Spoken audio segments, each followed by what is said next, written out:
black racism on white. I've seen farms being taken over by Mugabe forces, the ZANU-PF people. What is the African Union doing to, when we talk about racism from Africa and we bash colonists, and we actually are doing that to their citizens right there, what are you going to do to recompensate and rehabilitate those citizens who have been there for 4 generations, 5 generations? What is African Union going to do for that? Okay, I like the fact that you're putting a timeline there. See, with history, we have a tendency to say, well, let's start the story from here moving forward. But let's not talk about the story going back. In Zimbabwe, you have to say, how did we get there? Let me take 1 minute and summarize it for you. When the British came to Zimbabwe, they analyzed the country and divided it into 4 regions. Region 1 was the best soil, the best rains, best conditions for farming. Region 2, pretty close to Region 1. Region 3, there were some areas there, the soil was not so good, and the rain was good, but not the best. Region 4, no rain.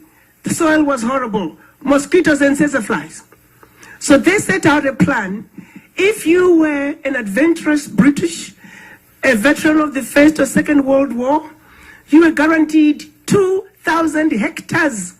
Hectares, multiply 2,000 by 2.2. You were guaranteed that much in Zimbabwe, plus any loot from the local people.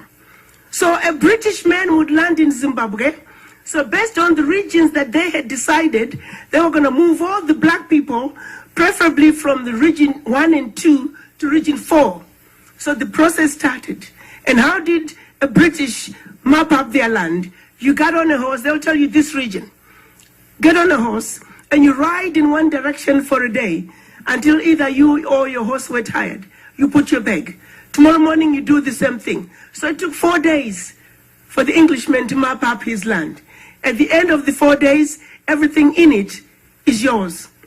And the people who lived on that land were told, in this direction, go past this mountain. In this direction, go past this river. They left with whatever they could carry.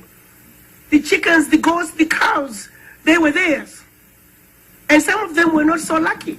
You barely settled again when another Englishman came, and he was given that part.